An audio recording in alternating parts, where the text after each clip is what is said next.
Kapag napasyal kayo sa Puerto Princesa City, tiyak natutunguhan nyo ang ipinagmamalaki nitong Underground River Park.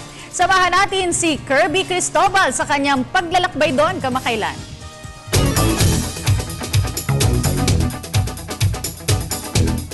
Ang kalikasan ang tunay na yaman ng bayan, kaya't hindi maikakaila na marami sa iba't ibang bansa ang siyang nagtataguyod ng tamang pangangalaga sa mga likas na yaman. Isang malaking karangalan sa isang bansa ang mapasama sa tinatawag na Wonders of Nature.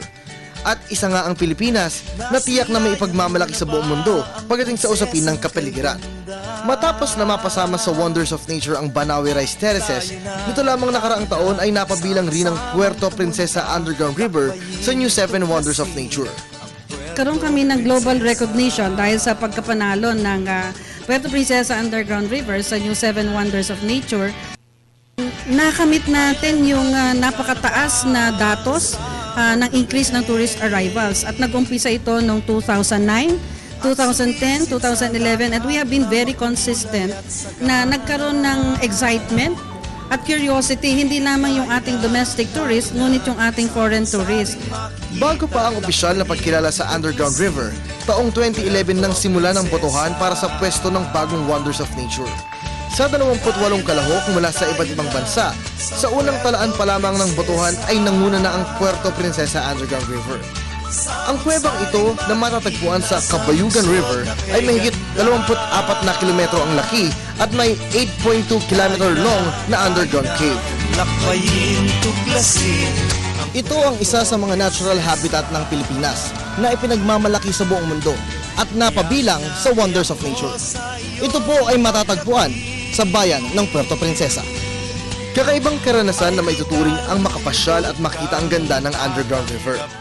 Dito makikita ang iba't ibang uri ng rock formation gaya ng stalactite at stalagmites, ang libo-libong paniki na naninirahan sa loob, uri ng hayop tulad ng ibon, ahas, gagamba at iba pa. At syempre, ang bagong tuklas ng fossils ng sikaw o dugong na matatagpuan naman sa pinakahangganan ng kuweba. Para makita ang mga ito, kinakailangang sumakay ng bangka at libutin ng 3 oras ang loob ng kuweba. Wala namang patid ang pagdating ng mga turista mula sa iba't ibang bansa para lamang masaksihan ang ipinagmamalaki ng bansa. At para mapreserba rin ang kagandahan ng likas na yaman na ito, ay nakalimita lamang ang mga bilang ng mga dayuhan na maaaring pumunta dito kada araw. Majestic. It's beautiful and 100% na masaya. Para po sa ating mga kababayang Pilipino, sa inyo pong mga kaibigan, tara na po sa Puerto Princesa. It's more fun in the Philippines. Visit Puerto Princesa. Dito po ninyo makikita yung sarili ninyo kung kayo abalang-abala. And definitely, we would like to tell you, you will be well taken care of at gustong-gusto po ang inyong pagbabakasyon dito. Mabuhay po! Ngayong alam na natin na malaki ang mayaambag ng kalikasan sa ating bansa at sa mga tao, dapat lamang siguro na umpisa na natin na mahalin, alagaan at ipagmalaki ang kapaligiran. Nakita nyo na ang ng Underground River. Hindi lang stalagmites, stalactites o mga rock formation ang makikita sa loob. Marami kayong matututunan. Maraming mga dapat matandaan sa pagpasok sa isang kuweba. So yan na muna ang pinakahuli para sa Lakbay Pinoy. Ako si Kirby Cristobal. Bye!